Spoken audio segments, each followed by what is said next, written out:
We're doing Bermuda Triangle today. We're back to triangles. Yes, the official shape of It's Probably Not Aliens. That's true. We're back to triangles, but this time it doesn't feel like it's a three-dimensional triangle like the triangle buildings. This is more of a flat sort of, it's like an idea of a triangle. Yeah, like what if triangle but water? A wet triangle. It's true. All right. I think we're onto something here. Did you know that Scooby-Doo traveled to the Bermuda Triangle once? Of course he would. Yeah. I mean, it's weird that it seems that Scooby-Doo and crew always wound up in all of the things that were sort of hip in like the early 1970s counterculture. It's so weird, right? Yeah. They also did Loch Ness Monster once. That was fun. We got to do that on this show, I bet. Sure. I mean, if that ties in with aliens. We can't just do cryptids. If we can keep employed with this podcast, we can go on forever. Juniper, the person who sent us a book a little while back. Yeah. She apparently works in a used bookstore, and now when unsellable crank books come through, she's going to send me some. So she got me an MK Ultra book. Oh, wow. About CIA mind control programs. So I don't know. That's not alien-y, but it's super fun. Yeah. Heck yeah. Plus also, I got another Von Daniken. In Search of Ancient Gods. Yeah. In Search of Ancient Gods. He's done a lot of books. We've talked about him a lot. You can tell this one is an original because the spine is broken. Oh, no. I thought Eric Von Daniken was all about having a big, strong spine, that guy who just goes out into the world and just says whatever with no consequences. I mean, if you think about it, he is all confidence. Yeah. Extremely confidence. His D&D character chart is just min-maxed to the extreme of just charisma, it feels like. Mm-hmm. So, podcast? Are we recording a podcast right now? Yeah, sorry. We talked about triangles and then we sort of got off topic. We're talking about triangles again today, everyone. Yeah. Not that this is a what's the word I'm looking for? Geometry. Geometry, yeah. Not that this is a geometry podcast. Or trigonometry, the triangle-focused math. Oh, no. No, this is a podcast called It's Probably Not Aliens, where we dive into the depths of ancient astronaut theory, Ancient Aliens, the TV show, all of this sort of pseudo-archaeology, pseudo-history, pseudo-science. And we look at it, we go, that's an interesting idea, but here's what actually happened. Yeah. And when I say we, I don't mean me, because my name is Scott. I am the co-host of this podcast that knows nothing. I come here completely unprepared. It's the show where everything's made up and the points don't matter. Mm-hmm. And I'm Tristan Johnson. Every week, I, in a larval state, just devour as much information about a topic as possible. And then, after a brief time in a chrysalis, I come out as a fully formed adult spewer of disturbing information to make Scott every week think, oh, people believe this now. Interesting. Yeah. Well, and it's interesting about your metamorphosis is that people don't pick up on this because this is a audio only podcast, but it is messy when you do that, because we do this over like a video call and you don't bother cleaning up after you break out of your chrysalis, and there's like goo everywhere, and there's like, I've been meaning to talk to you about it. It's echo absorbing goo is the thing. Like it's sort of like a biomechanical process of like that black foam that every Twitch streamer has on their walls. So it serves a purpose. It's practical slime. Yeah, it's practical slime. Listen, the lifespan of whatever species it is that I am aside, I am the alien who does UFO disinformation to convince the sheeple that aliens haven't visited Earth and that all of these very true claims by the closest person to ever get onto our trail, Eric Von Daniken, the official nemesis of It's Probably Not Aliens, to discredit him and slander him in the internet. Yes, please. So today we're looking at wet triangle. We're looking at the wettest triangle of all time. Move aside, Pyramid Head. The wettest of triangles. But yeah, today we're talking about a classic. We've kind of touched on it briefly when we talked about ley lines and world grid theory. Yes. And the vile vortices. Yeah. But today we're talking about a classic of paranormal, supernatural UFO phenomenon. We are talking about the Bermuda Triangle. What? All right. So here's the thing. When I was younger, I was very much obsessed with the Bermuda Triangle. Oh, so it should be old hat to you then. Well, when I was younger, as we've established now, I am no longer a young boy as I have turned 30 now. So all of those memories are faded and dusty to me. So I don't remember much. I think I remember how the general concept of the Bermuda Triangle was created, which I believe involves airplanes of some kind. Oh, yeah. So we'll get into that, but I'm excited to sort of see how ancient astronaut theorists tie this in with aliens, I imagine. Okay, so bunch of stuff. There's something spooky in the waters in the east of the United States. Yeah, for anyone who doesn't know what the Bermuda Triangle is, give us a refresher. What's it about? Essentially, it is a triangle between the points of, well, the points shift depending upon who writes about it. Oh, okay. But, yeah. but basically, if you were to draw a triangle between San Juan, part of Puerto Rico, the island of Bermuda, and Miami, you have a triangle of water that, according to paranormal lore, a suspiciously high amount of ships and airplanes have mysteriously gone missing. Mm-hmm. Now, what is in this triangle? Is it a portal to another dimension? Maybe. As most people believe. Or is it something much more sinister and that there is an underwater UFO base where the aliens of some kind Sure, yeah. have their underwater base of operations for spying on mankind, including, and I don't know if this is ever going to become an episode because I keep trying to find articles on it and I cannot. Apparently, Christopher Columbus might have been in the Bermuda Triangle and saw a UFO sighting. Okay. All right. That's a real juicy one that I'm hoping I can get enough together to make a video about it or an episode about it. But it does seem that ancient aliens just said something and that's it. And I'm trying to find it, who they're trying to cite here. I love that stuff. You know what's great about that theory is that if we break ground on that, I think we'll finally have something that Christopher Columbus was wrong about and bad about. Oh, finally. I think we'll finally have something that will make people go, I don't know about this guy. Yeah, maybe they'll finally think about taking down some of those statues. Maybe. One can hope. Yeah, this is the episode on the Bermuda Triangle. Is there spooky water just off the coast of the United States that makes things go missing? Spooky water. Yes. I'm excited. I feel like the Bermuda Triangle is one of those things that's been referenced in all kinds of pop culture as a really mysterious place. And I do remember seeing actual documentaries on TV, whether they were on the History Channel or maybe the Discovery Channel or something when I was younger, about them trying to get to the bottom of why do so many ships and planes disappear in this area? Mm-hmm. So I'm excited to learn. And like all scary and unexplainable stories, we're going to begin in Florida. No! I'm just going to tell you one of the most famous stories of the Bermuda Triangle. Mm-hmm. So what happened was 2 TBM Avenger torpedo bombers disappeared on December 5th, 1945. Oh. They lost contact with the U.S. Navy trying to do a training flight from the naval station in Fort Lauderdale, Florida. 14 of the airmen went missing. And furthermore, 13 crew members of a boat that was sent off to find them afterwards went missing. And to this date, the description of what happened to these people is cause unknown. Dun, dun, dun. This is the story that started the Bermuda Triangle mythos. Yes.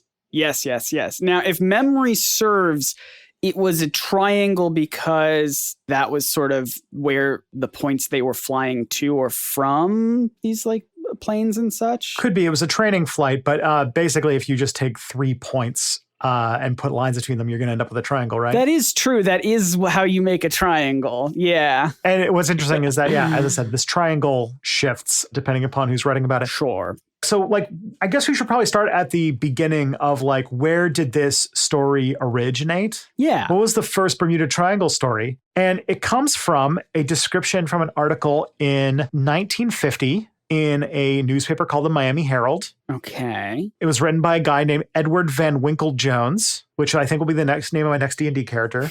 It's pretty good. Mm-hmm. Now, basically, this article was not super dramatic. It just said that there was suggestion that in this area, specifically in the area around Bermuda, a suspicious amount of disappearances. Isn't that weird? Yeah. But then it got picked up by Fate magazine, which is a magazine about paranormal phenomenon. Okay. And in that article, a guy named George Sand wrote with the headline, "Sea Mystery at Our Back Door." Oh. Mm-hmm. And in this article, he wrote about the loss of all the planes and ships, including Flight 19, which is the story we mentioned earlier. Yep. And it was the first article to lay out that it was a triangle and the first to suggest that it was supernatural in nature. Oh. Yeah. All right.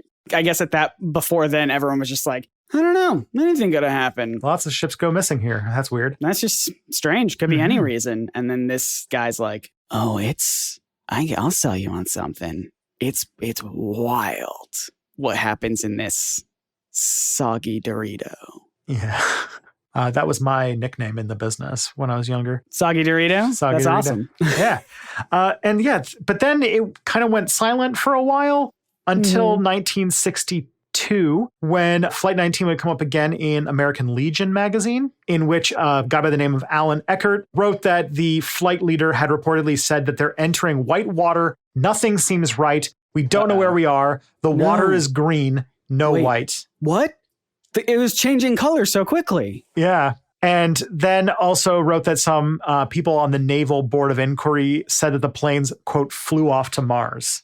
Ooh. I'm one to like sort of believe the conspiracy stuff, like as part of the bit here.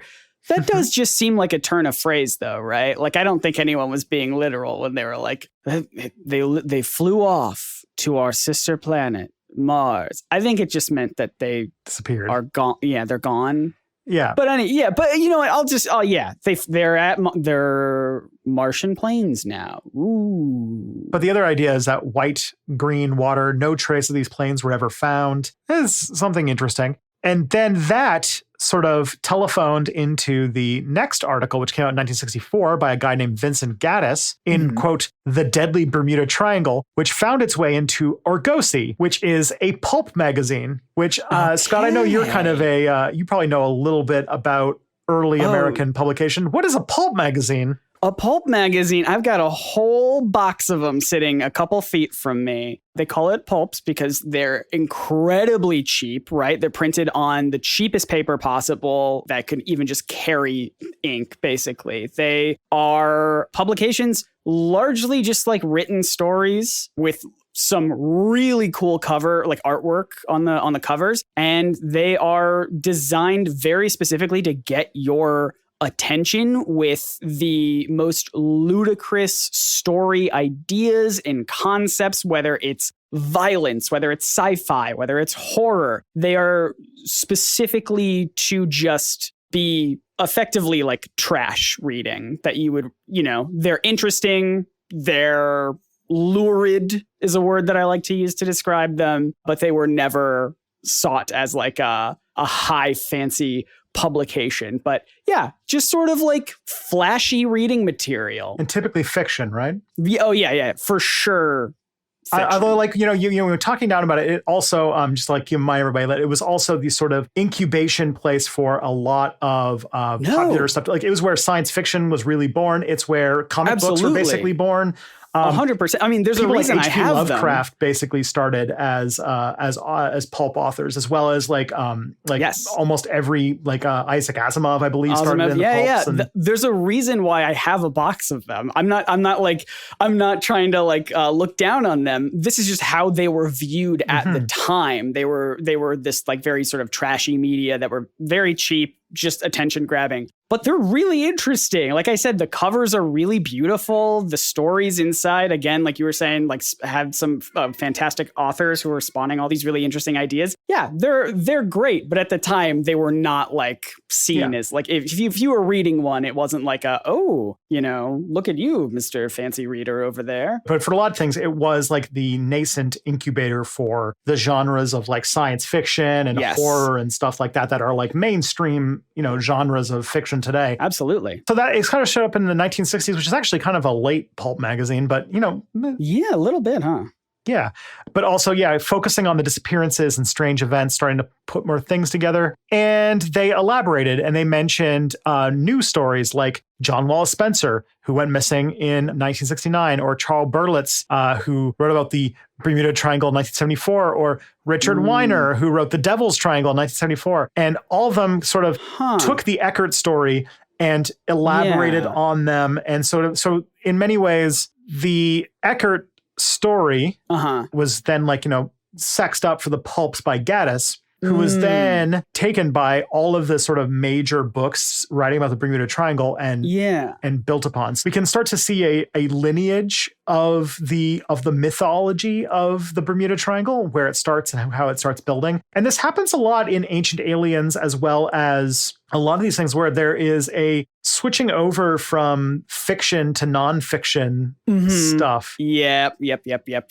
It is also interesting to me that, and I mean, this has happened a couple times, I feel like, on this show, and also just in general as I've been researching things, and I'm sure as you've been researching things in your own work. But like, it is interesting to me that like the sort of inciting events happened like decades before, and then suddenly there's like this spark. I mean, you were talking about all these people that started writing about it, and it's all like late 60s, early 70s, when like the inciting event was like in the 50s, right?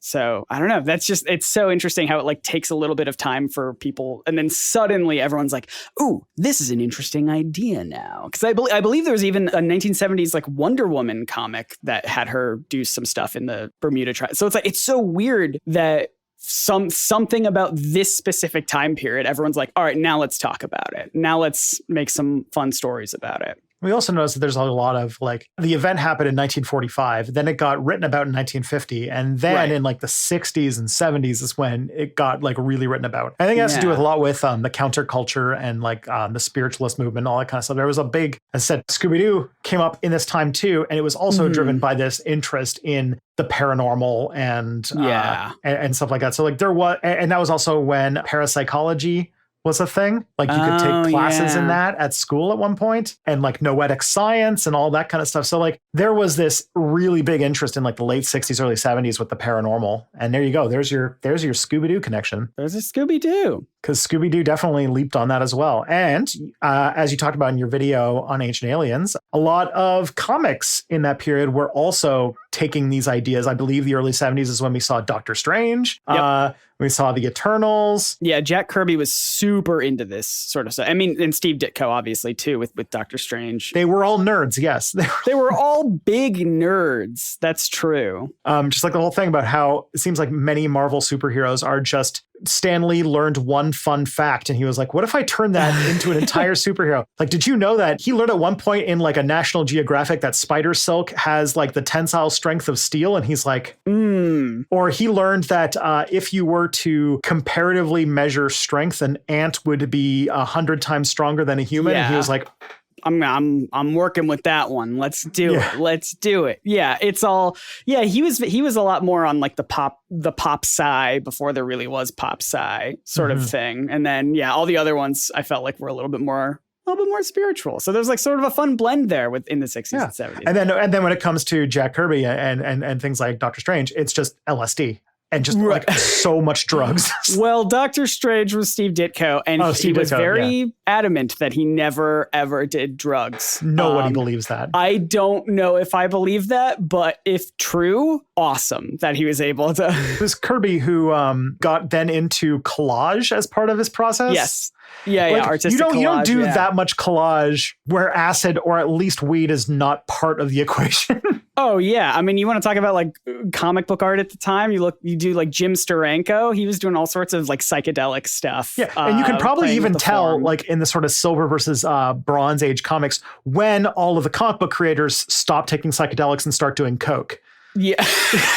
That's when things got That's when like you got Frank Miller's stuff, right? Yeah. All right. We got to get back on track. So what even is the Bermuda Triangle like in reality? It's a triangle. I'm a mustard expert. This smells like mustard. Basically, it's a triangle with vertices of Miami, San Juan, and Bermuda. That was the original outline, but there have been other boundaries. Yeah. So that means the Bermuda Triangle is somewhere between 1.3 million and 3.9 million square kilometers. So it's pretty big. Or 500,000 to 1.5 million square miles. It also feels mean to the other places that it's named after Bermuda, you know? Mm-hmm. Like, why not the Miami Triangle? Yeah.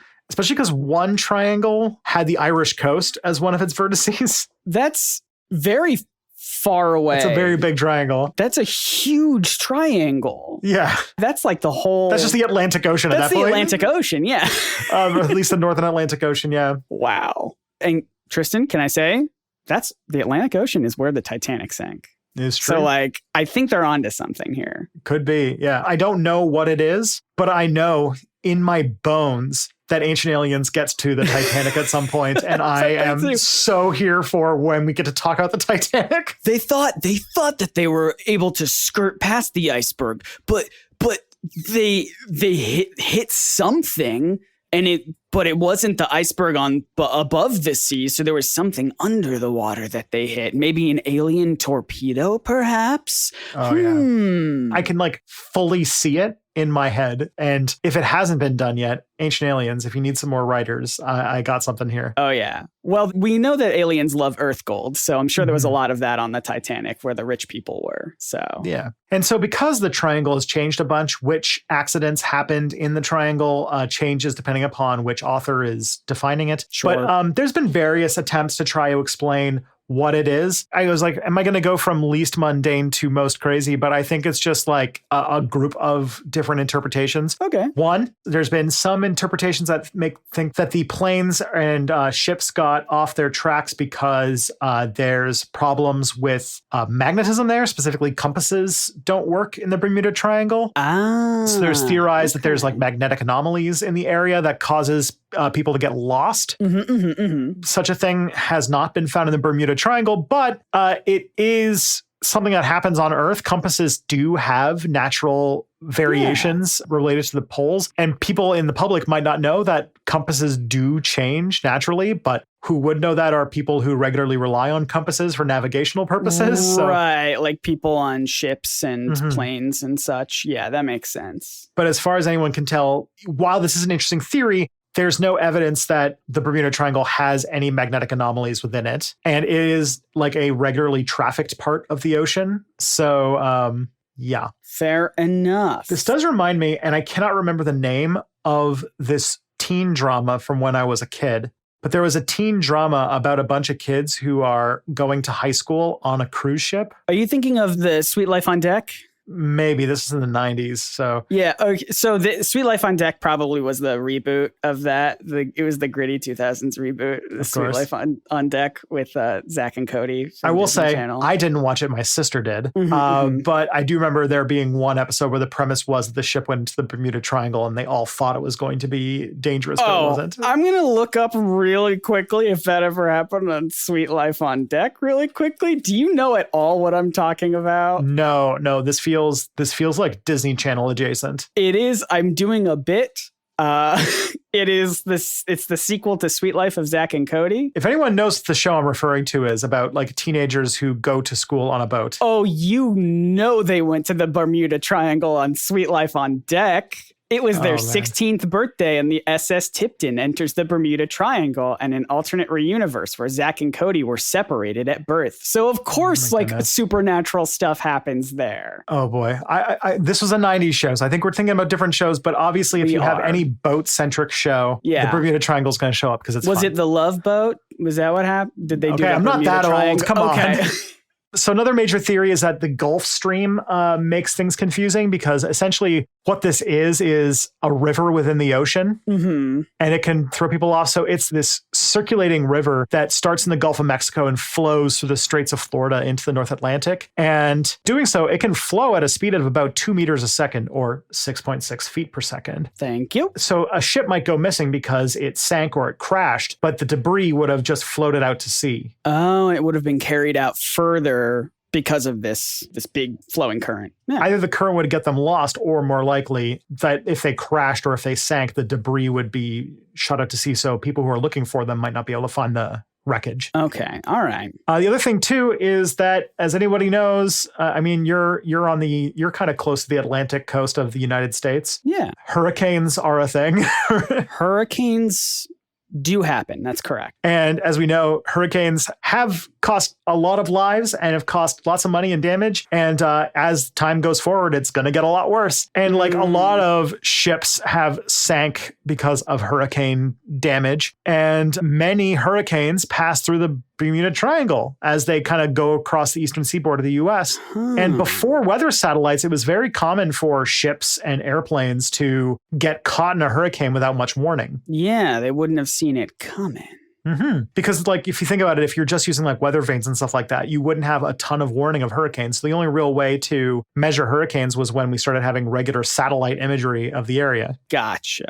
The other one that I think is very fun, and I believe I've seen this in a documentary on the Bermuda Triangle, would be interesting, which is methane hydrates. I was going to bring this up. Yes, I have heard this theory the most, and I'm curious to know how this stacks up against all the other theories. Yeah, so this theory is that there are these vents of methane hydrates, which is basically like a kind of natural gas on the continental shelf there, and that they will cause this effect where like a bunch of gas will bubble into the water. And if a ship is caught in this sort of bubbling mass of water, what would happen is that because the water gets a lot less dense, the ability for a ship to maintain buoyancy would disappear. And there have been experiments where they've done stuff like this with like mock boats, and the boats have like sank because they just lost their ability to stay up. These eruptions are usually called mud volcanoes, and they can produce this sort of thing. This does sometimes happen, and we do have evidence that it is a thing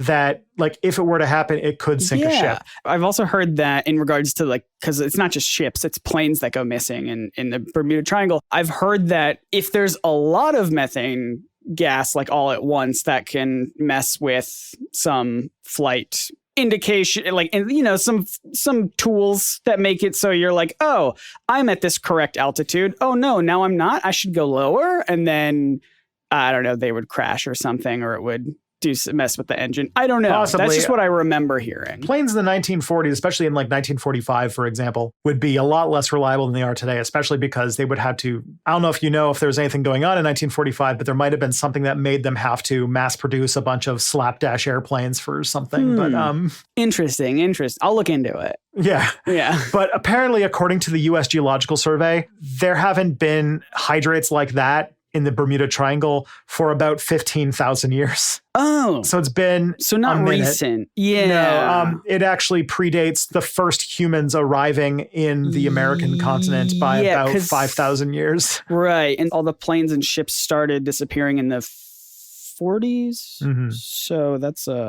that's not quite 15,000 years, is it? No, of course not. No. Okay. But then there are more logical answers, which is, I think there are only three answers that really make sense. One is obvious, that the Bermuda Triangle is where Atlantis is, and that the leftover technology from the continent of Atlantis is somehow messing with the ships. Yep. There's actually a rock formation called the Bimini Road, which is off of the Bahamas. Specifically off the island of Bimini, and it's sort of a Yonaguni monument type thing where people think it's a artificial structure, but it's actually just a natural formation. Oh, okay. Can I throw another theory at you that I think is also plausible? So you were talking about how there hasn't been, this like methane gas sort of stuff in the Bermuda Triangle for 15,000 years. Wouldn't that then prove, Tristan, that if there's methane gas sinking all these ships and such, that it wasn't natural, but rather an alien base underwater where they're letting out all their farts? It's just like they release their alien farts once a year, and these ships just happen to get caught in it. It's bad timing, I admit, but I think it's evidence. I mean, that's an explanation. The other thing, too, is that if it is a natural phenomenon and that many mud volcanoes are happening, the last time something like that happened around the world, it caused one of the great mass extinction events. So... Oh, okay. It was rough times. But yeah, kind of on the Atlantis thing. Farts. So the biggest person who really believes in the Atlantis thing was a psychic by the name of Edgar Cayce. He also claimed that evidence for Atlantis would be found in 1968. All right. And I'm just going to go ahead and check my calendar yet again. Have we discovered Atlantis yet? All right. Nope. Still a little bit off. He thought we would have discovered Atlantis before we landed on the moon. That's fun. And it turned out the opposite way. We're still looking, bud. You know what's another wild thing, kind of on that note? Did you know that we're going back to the moon? Like soon. Oh, like they cool. just tested the Artemis rocket with like basically everything they would need for a manned mission, except they just put mannequins where the people are supposed to be. But in 2025, NASA's supposed to be sending somebody to the moon. Just one guy, one person. I think it's a team. I think one of the things is they're supposed to be sending the first woman of color is going to go to the moon. That's the big thing they're going with. The other thing too is that they're kind of in a race against the Shanghai lunar program, which is that China has been gearing up to send somebody to the moon for like a few years now. What do you mean we're in a race? We already went there. We won. What are you talking about? Yeah, but now we're a race to do it again, I guess. I don't know. Oh, okay. All right. But basically there might be some important ice on the moon, specifically of helium, which could be a big deal in fusion reactors. So, and also if we were to go to Mars, we would need to have a presence on the moon because a ship that could go to Mars pit stop would be too big to build on Earth. So, and people are going to have to use the bathroom. So we're going to have to make a pit stop before we get Turns out you have to build a different type of ship if you're putting people in it for a year. Yeah. That makes sense. Anyways, that's one logical explanation, is that this Bimini Road, which may be an episode in and of itself if it comes up again, but in my mind is it's another Konigumi monument. We just did two of like things that people think are ancient archaeological sites, but are actually just natural things. Yeah, very specifically things that people think are pyramids, but are not pyramids. The other one, obviously, is that a parallel universe exists in the Bermuda Triangle, and that if you fly into it, the time and space warps, and that these objects get sucked into a parallel universe. And now they're all hanging out with Amelia Earhart. Oh, cool. There was an episode of Voyager about that where Amelia Earhart was found like on the other side of the galaxy. So it could just be that they're in the Delta Quadrant right now. Oh, that's awesome. Good for them. I mean, hopefully good. I haven't seen that episode, but I imagine it works out pretty good for everybody. Yeah. Awesome. And of course, the one that I mentioned at the beginning of the show, UFOs, that the aliens have an underwater base. That's right. In the Bermuda Triangle. And they forgot to pack their Lactaid, and they're letting out all those farts. Like all people with lactose intolerance. They will not listen to the instruction, just don't eat cheese. They actually do have Lactaid. It's just sitting in a drawer and they just choose not to use it like the rest of us. Yeah, I'm not lactose intolerant, but I know for a fact that from the people I've interacted with that there is no class of human beings on this planet who love dairy and cheese specifically than people who are lactose intolerant. It's the forbidden fruit. Tristan. Yes. I need it. Every lactose intolerant person I know is like, yes, this makes me violently ill every time I have it. So like, don't eat it. And they're like, no, I can't do that. No, I just deal with it. Oh boy. All right. So we've got these possibilities then. You sort of, said one of them wasn't true with the Bimini Road. But I don't know about these other two. What are we it feels like we're pretty much wrapping up the episode then, right? We've got UFOs, we've got alternate dimensions, alternate realities. Like, I don't know. I feel like we're at a solution. Here's the thing, Scott. There are a few killjoys who have a few criticisms of the Bermuda Triangle theory. No. We're going to have to figure out what they have to say. All right. Are we going to do it right now, or can I have a very short musical interlude break? You can have one musical interlude, but only one. All right. I'll take it. Let's go.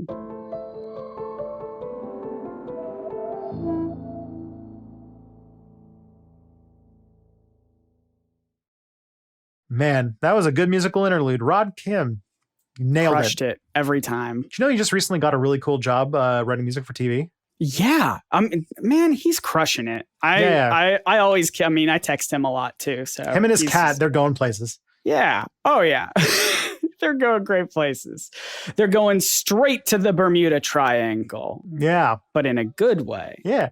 There's an adorable TikTok he made of his grandmother using a sparkler for the first time and being very overwhelmed by the experience.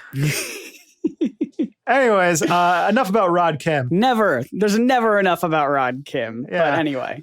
So there's a few people who have some criticisms of the Bermuda Triangle, either whether or not it's a real thing, whether or not people go missing in it at all, or whether this was just a thing that was made up to sell magazines in the 1960s. Okay. All right. I'm sort of seeing what you're saying now. Yeah. Well, all right. I'm open-minded. Let's hear what these critics have to say about this idea. All right. The first major critic of the Bermuda Triangle was a guy by the name of Larry Kusch, who wrote a book called The Bermuda Triangle Mystery Solved in 1975, and basically classified all the things written about in the Gaddis article or writers afterwards as being either exaggerated, dubious, or unverifiable. He pointed out that there's a lot of inaccuracies and inconsistencies in different accounts and eyewitnesses who participated in the incidences of people going missing. And also, a lot of information was mysteriously not included. Okay. After this, we're going to get into some of the individual stories. But one example of a Bermuda Triangle story was one of a ship, an ore carrier that went missing without a trace in the Pacific Ocean. But what they don't mention is that it was like extremely overloaded with ore, and that there were several other ships of the exact same class that went missing in different parts of the world, also because they were overloaded with ore. Okay, same situation, different place. It's not in the triangle. It doesn't get as much attention. Yeah, exactly. And there's sort of a lot of different stories like that where they omit like the planes getting lost, or like, for example, that famous Flight 19. We'll get into in a second, but there's a follow-up to that. But basically, he's concluded that the number of ships that go missing in the area are actually not significantly greater proportionally than any other part of the ocean, and that part of the ocean is also a regular place of tropical cyclones. And so if they did go missing, it wouldn't be mysterious because it's sort of a rough part of the sea. Well, I think, and we've covered in a previous episode of this podcast, that aliens control the weather. So theory's not far off. Still could happen. And also many authors, when they wrote about mysterious things in Bermuda Triangle, talk about reports of the weather being calm, but then don't cross-reference with meteorological records of that day, showing that that is definitely not the case. Like maybe the person was being sarcastic, like it's like pouring and like so windy, and they're like, oh yeah, it's pretty calm out here, huh? And someone wrote it down like, oh, they said it was calm. Interesting. Yeah. There's also some cases of Bermuda Triangle stories where there's a bit of what they called as exaggerated or sloppy research. Basically, there's like sometimes where ships went missing, but then what doesn't make it into the account is that the ships eventually came back. They found them. Yeah. So like, it's not that they went missing, they got lost. Or sometimes the ship that went missing didn't have any people on it. And so it had to wait for it to turn up somewhere. There's like one case where one of the ships went missing in the Bermuda Triangle, got unmoored from the docks during a storm. And so the ship just went into the water, like it just went missing. So it's like, yeah, of course it's not going to turn back up. No one's steering it. Yeah. And also, some just didn't happen. Like there's one account of a plane crash that happened in 1937 off Daytona Beach in front of hundreds of witnesses, and no records of any local papers show any evidence that this happened. So he concludes that this is probably a manufactured mystery that was trying to purposely or unknowingly use this sort of sensationalism to sell things. What? Tristan, who would sensationalize something just to sell things? That German guy who was talking about the battle in Nuremberg or whatever, he came back and he's like, hey, I heard about this Bermuda Triangle. Well, yeah. And I mean, if that even is the case, at least it's not happening today, right now, where people are sensationalizing these historical things and talking about how there's aliens and whatnot in them just to sell ads on a TV show, potentially. That'd be ridiculous and extremely that would be wild. Unethical, especially if it was on a channel that was about education, right? Like if it was like, just to like make something ludicrous, like if the channel was literally called like the History Channel, you know what I mean? But that wouldn't happen. That wouldn't happen. There's also a few other people who, other people and other sources, when investigated, don't really show much of a connection between the Bermuda Triangle and a disproportionate amount of disappearances. One of the big ones that I think is interesting to talk about of people who would be motivated to do something if the Bermuda Triangle really was a dangerous place, which is insurance companies. Because if you think about it, if you were a ship that regularly went through the Bermuda Triangle and it was this place where ships actually did go missing regularly, their insurance rates would go up, right? Yeah, you got to get that spooky insurance. Yeah, you got to get your spooky insurance. Mm-hmm. In one UK documentary, they went to a marine insurance company or a marine insurance market called the Lloyd's of London and basically asked if there was a lot of ships that had sunk in the Bermuda Triangle. And their actuaries said, no.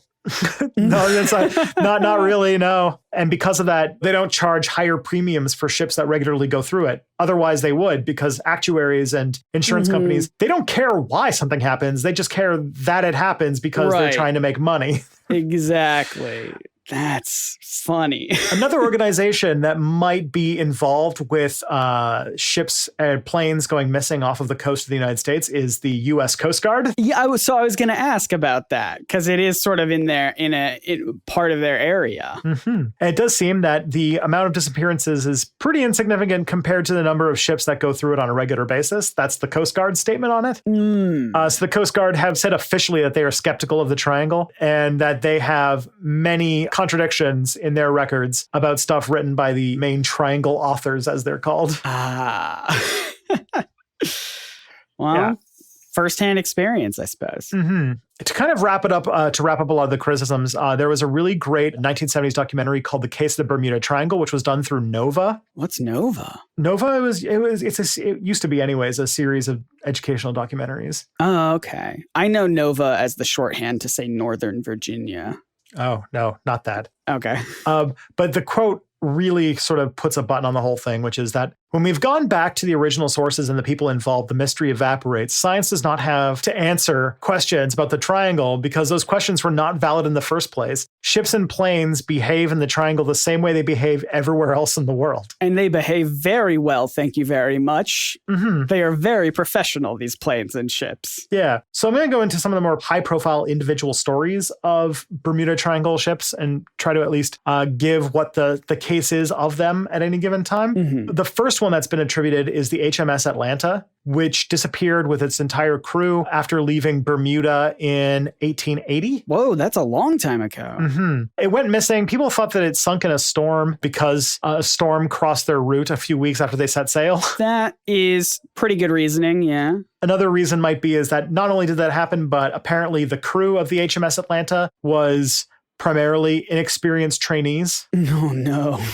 Mm-hmm. Yeah. Get caught up in a storm, not a great scenario. Yeah. When it went missing, though, in 1880, it did get a bunch of attention. And so people were writing about it. And so because it was sort of a sensational story of the 1880s, when it came up again, when they were looking for things to attribute to the triangle, it was one of the first ones to come up and be attached. Makes sense. I mean, we've seen this sort of thing before where people will look through the history books to find something that fits what their current theory is trying to say. Yeah. Another case of this would be the USS Cyclops. And this is a story that I sort of explained earlier, but let me see if this feels familiar. It was actually the single largest loss of life in the U.S. naval history that was not directly related to combat. The Cyclops was a ore carrier that was full of manganese, and it had one of its engines broken. Okay. And it went missing with its crew of 309 sometime around March of 1918 after leaving Barbados. There are different theories as to how it sank. Some say storm, some say it capsized, and some even suggest that it might have been the Germans, because in 1918, this was the period World War I was still happening. And it is possible that the Germans, who were still doing unlimited or unrestricted submarine warfare, were in the Atlantic trying to sink any enemy ships. And in April of the year before, in 1917, the United States joined World War I. Okay, so yeah. Not implausible. Mm-hmm. The only thing that might throw a wrench into this is that in 1918, Germany was very much not in a good place at that point in the war. I don't know if they were still doing a huge amount of submarine warfare at that point, but it could have been capsized by Germans. Yeah. It also just feels like, there's that idea of if it's carrying a big amount of ore and one of the engines was out, Who knows? Maybe something bad could have happened. Something bad could have happened. Another thing that might also, and as I said earlier, might give some credence to this, is that it had two sister ships, the Proteus and the Nereus, that got lost in the North Atlantic during World War II. Both of those ships also were carrying heavy loads of metallic ore, similar to the one that the Cyclops was carrying. And in all three cases, they sank because they had structural failure issue due to being overloaded with denser cargo than it's designed for. There it is. There it is. Yeah, so these other ships sank, and we know why they sank. And it could be that this other ship that was doing the same thing and was the same class of ship might have sank for the same reason. Yeah, that makes sense to me. Just 3 for 3 on these ships they're carrying too much. Yeah, exactly. There's another ship called the Carroll A. Deering that went missing off of the Cape in 1921 and then was found deserted in North Carolina. Interesting. It was a 5-mast schooner, and it was found hard aground and abandoned near Cape Hatteras in North Carolina. You're a Carolinian, aren't you? I am. I'm a South Carolinian, though. Oh, so sorry. Sorry. I didn't want to presume. Yeah, sorry. Hold on. My mortal enemies, the North Carolina folks, absolutely, with their vinegar-based barbecue. Get out of here. Yeah, mustard or mustard bust. for me. To be honest, there is a cold war of barbecue sauce tension in our house because Kelly is a big fan of the Kansas City smoky sweet barbecue sauce, and I am all about that Carolina mustard sauce. Oh, yeah. To be honest, I'm not picky. I like it all, but I have to put up a front sometimes. Yeah, I found out, this is the thing,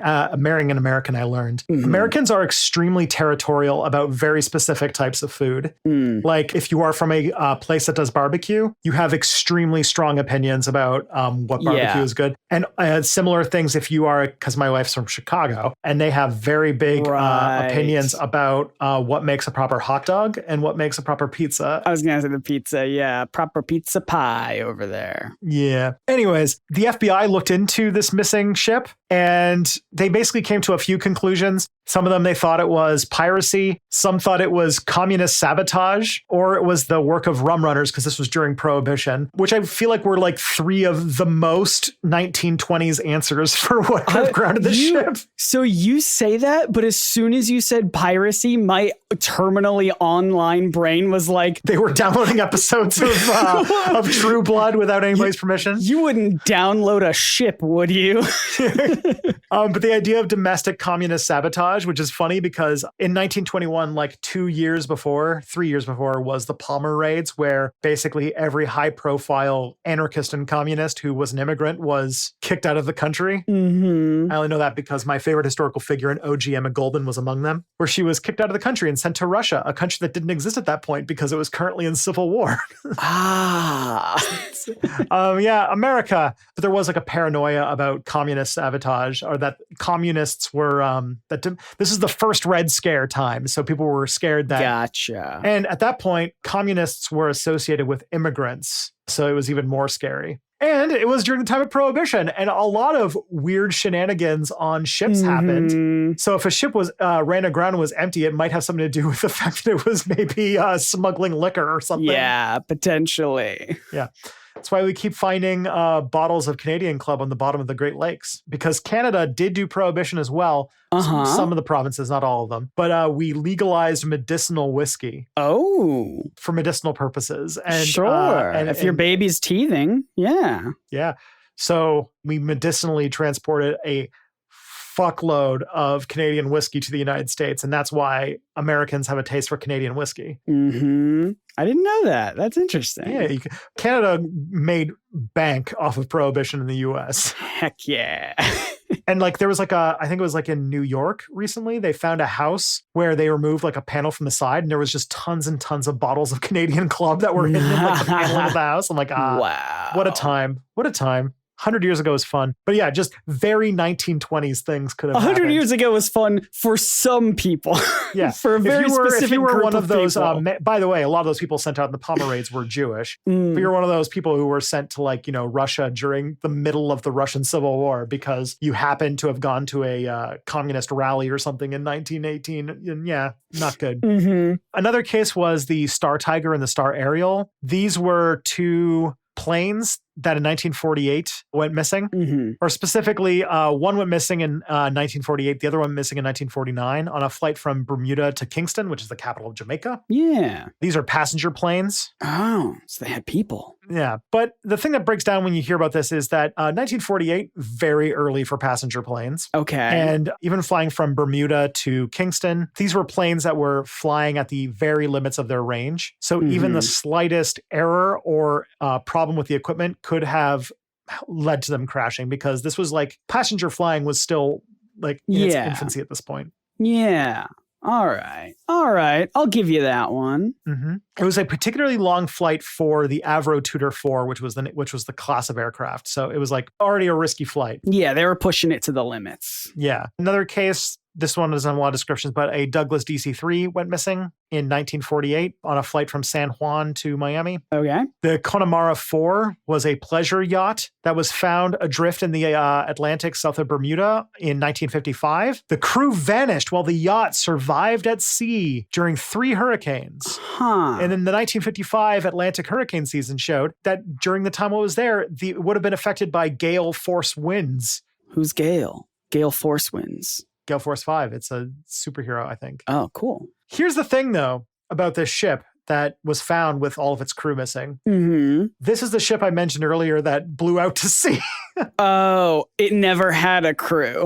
Yeah, on September 22nd, the Connemara 4 was in heavy mooring outside of Carlisle Bay, but because of the hurricane, the owner tried to put some additional ropes and anchors, but essentially the heavy winds dragged the ship out to sea. And he just lost his ship. Lost the ship. I guess technically the crew didn't show up, so because it didn't exist. Yeah. So like it is fair technically to say like 100% of the crew went missing. Yeah, it's true. Yeah. Amazing. Yeah. Also in 1963, a pair of KC-135 Stratotanker aircraft collided midair and crashed into the Atlantic 300 miles west of Bermuda. Oh, that doesn't seem like a mysterious thing. That just seems like an error. Yeah.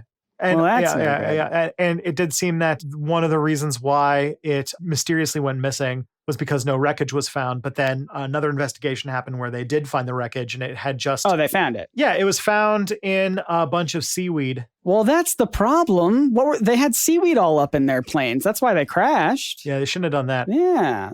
So, all right. Look, Tristan, I get it. We're talking about all these things. You've got explanations. It seems like you've got explanations for everything. But what about the thing that started it all? What about Flight 19? All right. If you can't solve that one, then I don't think this case is closed. Yeah. So on that note, another group of people who were super interested in finding out what happened to Flight 19 was the Navy, who lost their planes. That makes sense. Yeah, they would want answers to that. They lost their guys. So they did a full investigation, and they concluded that the flight leader, a guy by the name of Lieutenant Charles Taylor, made a mistake, and he saw some islands offshore and mistook them for the Florida Keys, and that his compass stopped working. So he was trying to land using visual markers. What happened was, using these islands as the Florida Keys, he oriented himself thinking that way, but in doing so, steered out into the open ocean and probably ran out of fuel and crashed.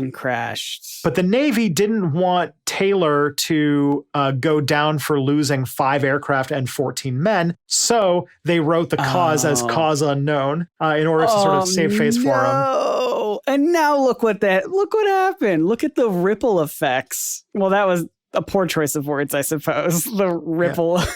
Well, the getting lost is their working theory, but there wasn't quite enough evidence to conclusively say that that's what happened. So in order to not besmirch his memory, they decided to go with cause unknown. Okay. Because they didn't want to assume incompetence if there wasn't enough evidence to show it, right? That's fair. That's a much more fair way to put it. Yeah. But it does also come to the thing that mysteries are not necessarily aliens. They don't have to be. They can be other things. That is true. They can just be some stuff that's, I think it's like a neat way to like make all of these things connected when they all seem completely disconnected. Yeah. You know what I mean? If you're to take any batch of water, especially an area like the Bermuda Triangle where there's a lot of naval traffic, and you just document every single ship that goes missing, because you can imagine a lot of planes, as we learned with Malaysia Airlines, planes and ships go missing, and when they do, they're hard to find afterwards, especially in the days before black boxes and stuff. Yeah, that's true. Yeah, so I found another little bit, which is that in 2013, there was a study from the Worldwide Fund for Nature where they decided to find the most dangerous shipping waters in the world. And they outlined 10 different areas of the water that were dangerous. All right. Where does the Bermuda Triangle rank on that top 10? It's not on it. But it's close. No, it actually, all studies that show the amount of ships and boats that go missing compared to the amount of traffic that goes through that region, it's actually pretty normal. Okay. And also, as I mentioned, locating aircraft and ships that get lost at sea is difficult because there are many ships and airplanes that have gone missing. Amelia Earhart, for example. Yeah. For very logical reasons that don't necessarily make them unexplainable or paranormal, just that, you know, the ocean is what we like to call in the business very, very big. It's pretty big, yeah. And sometimes it's hard to find stuff because also it's water, so things that crash into it tend to sink to the bottom of it. Yeah, and that's the other thing too, is the ocean, I've heard it's not just big, it's also deep, in places anyway. Yeah, it was all like the Titanic. We know what happened to the Titanic, and it wasn't found until James Cameron wanted to make a movie about it. And it was like the 80s or something like that. The 80s or the 90s when they first found the Titanic. James Cameron single-handedly built a submarine and found it. Is that true? No, that's not true. But he did do that. He was a big fan. This episode is brought to you by James Cameron. You remember that movie from 2009 with the blue people? We don't, and no one else does, but we're getting 5 more of them. Get ready. Avatar. It's going to be a thing, whether you like it or not. We're just getting them. They're happening. They're happening. The movie literally no human being asked for is happening. It's out of our hands. 5 more times. It's already happened. Like, there's too much momentum. Not even James Cameron can stop it. It is wild that it seems like those movies are happening on just like the sheer force of will of James Cameron alone. Yeah. It's like the epitome of that tweet where it's like nobody in the entire universe. James Cameron, I'm going to make 5 more Avatar movies. Let's do it. Luckily though, James Cameron typically hits. Yeah. So, I mean, the next one's going to be underwater, so that's cool. Yeah, I'll probably watch it. Yeah, I'll watch it. I'm old enough for weed now, so I definitely think it'll be a lot more entertaining than it was in 2009 when I watched it on Christmas in New Orleans. Yeah, that's true. Is it weird to have nostalgia for Avatar? I don't know if I have nostalgia for Avatar. I don't think I have nostalgia for Avatar because even though I saw it, I don't remember a single thing that happened in it. Yeah. It's like The Silence from Doctor Who. Yeah. Yeah, where once you stop looking at it directly, you forget that it existed. Yeah. Everyone walked out of the theater for Avatar with markings on their arms of like how many times they've seen it. Like, I keep going my bank account's empty and I just keep... That's so weird. I have like 16 markings on my arms. Yeah. The other thing that the Bermuda Triangle shows, and this is kind of sort of at the core of the entire ancient astronaut theory, and that is mysteries in the paranormal have always been very popular and furthermore, very profitable. There has been a vast amount of stuff that has come out on the paranormal and topics like the Bermuda Triangle, and that oftentimes, in order to make it more appealing, a lot of times it's very much in favor of the paranormal topic, often going into misleading or inaccurate stuff to keep promoting it, and marketers will keep selling it that way because it's more sensational, it's more sexy. And I mean, that's all the way back to those pulps, baby. Because, you know, the well thought out rebuttal of the Bermuda Triangle is not nearly going to sell as well as the 23 scandalous books about the mystery of the Bermuda Triangle. Right. And that's why we'll never be as popular as Ancient Aliens.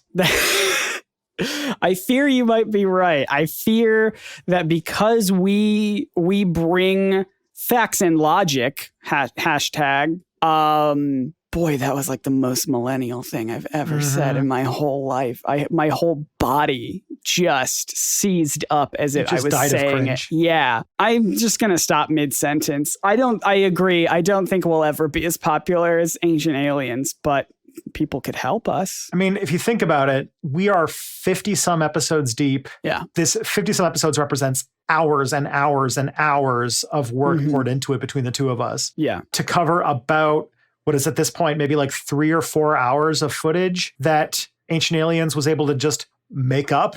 They were just able to like make it up. They point cameras at David Childress and Georgios Tsoukalos, and they just say, I don't know, man, just talk.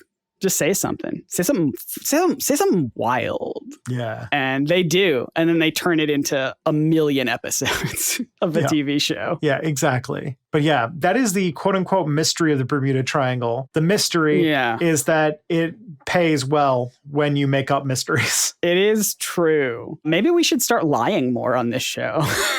I mean, I get accused of it quite often, so. That's true. I remember when I said earlier that James Cameron single-handedly found the Titanic so he could make a movie about it. Yeah, I don't think that was true, but it's more exciting that way, isn't it? It's more. And then he made a movie about it. Yeah, he made a movie about it. That's the only reason why he found it, is to best Titanic joke I've seen recently is that there was enough room on the like piece of wood for both Rose and Jack to ride on, but he found out that Rose was 25, so he decided to sink into it. Oh no! On that note, hey everyone, we probably won't ever be as popular as the History Channel show Ancient Aliens, but you can certainly help us get there if you want to by, number one, following us over at Probs Not Aliens on Twitter. That's our handle, Probs Not Aliens, where you can send in your corrections, your funny jokes, we should have like prompts at the end of the episode to be like, this is what people should tweet at us about this week. Yes, the corrections. I am gearing up to make a corrections episode. I'm thinking of making it like our kind of end of the year special. Yeah. So if you've got them, I'm literally just going to do a web scrape of every mention of our Twitter account because I feel like that's a good way to start. Excellent. So do go forth and do that. Go forth and do that. And tell us what food that you are passionate about in your neck of the woods. That way we talked about barbecue and pizza and such. Just what food your region is weirdly tribal about. Yeah, tell us that over on Twitter at Probs Not Aliens. That'd be great. Tristan, you do other things outside of the show, which I'm constantly impressed by, that you can find the time to do that. What do you do? Me too, honestly. I'm like, wait, how did all that happen? Okay. What do you do and where and why? My first major project is that I am turning a small flesh potato into a person. Excellent. He's growing teeth right now, so he's very upset with everything. You need the Canadian whiskey for that. Yeah. That's a joke. Don't give your kids whiskey. I'm sorry. I have to say it. You don't do that. That's bad. But I am a YouTuber. I make YouTube content on the YouTube channel Step Back and on Nebula, where I talk about history and specifically about history that is important stuff to know to make sense of stuff going on today. That's the best elevator pitch I can think of. Wow, that's pretty good. Write that down. The channel. Yeah. I actually, as of recording this, I have a video coming out tomorrow on 9/11 truthers. So, channeling that it's probably not aliens energy into a conspiracy theory that probably doesn't fit unless there's a really good Ancient Aliens episode coming up that aliens did 9/11. I don't even know if they would go that far, but I don't know. Maybe in the future. Oh boy. But Scott. Yes. I've also heard that you frantically put together content as well. Oh my gosh. What do you do? Yeah, I've been trying out so many new things over on my channel. So I have a YouTube channel called Nerdsync, Nerdsync. And normally I do like really well-written, I was going to like compliment myself there. I do like very long-form written video essays about media, specifically like nerdy stuff, comics, cartoons, superheroes, that sort of stuff. I've been trying to do things like reaction content, talking about like Scooby-Doo news. There's like a secret Scooby-Doo movie that people brought to life and is probably never going to come out. So that's like sort of exciting and also sad. And I don't know, I've just been getting, hanging out on live streams with my friends, reacting to like weird old media that we're either nostalgic about or that we don't remember fondly at all. And we're just hanging out and having a good time. I'm like trying new things. And if you like it, please let me know because it's very new and it's very different. And I'm still going to do the long form video essay stuff. I still love his biggest stuff. Artistic outlet, NSYNC. He is No. he runs a thing called Nerdsync. It's a That's project. not true.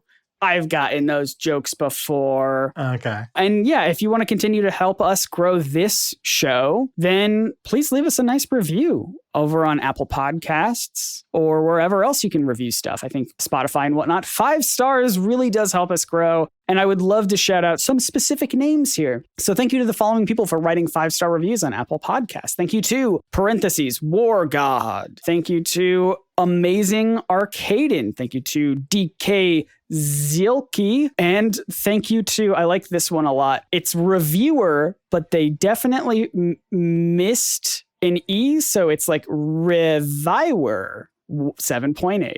Thank you to all those people for writing reviews and for telling your friends, because those are like the 2 super important things that you can do to help this show grow. Why is that, Tristan? Well, podcasts, unlike YouTube, don't have algorithms to do your marketing for you. And so the best way to help any podcast that you enjoy is word of mouth. So if you tell friends who would like this show, that is how we grow and build this community of good-natured skeptics trying to correct the record and then correcting the correcting of the record and keep that going. And it really, really helps us out because we like doing this show. We might make committed doing this show, and we would love for it to keep going. And I know by the time you're listening to this, we may have missed a couple weeks. That's not on purpose. We're still recording stuff. It's just some sort of complicated stuff behind the scenes. But we're still making this show, and we're having fun doing it. And now we have like a built up sort of a backlog, sort of on accident. And a really great place where you can send people to listen to this show and find links to wherever they can is over at a very simple website, probsnotaliens.com. It's got links to iTunes and Spotify and everywhere else you could think to listen to the show, including just an RSS feed that you can plug into your favorite podcast app if you want to do it manually, old school style. So go share that. It's the best thing. It's the best thing. It is the best thing it's the in best the thing. universe, yes. I would say that. Well, I think that's going to be it. So until next time, my name is Scott Nicewander. My name is Tristan Johnson. And remember, the truth is out there. Probably.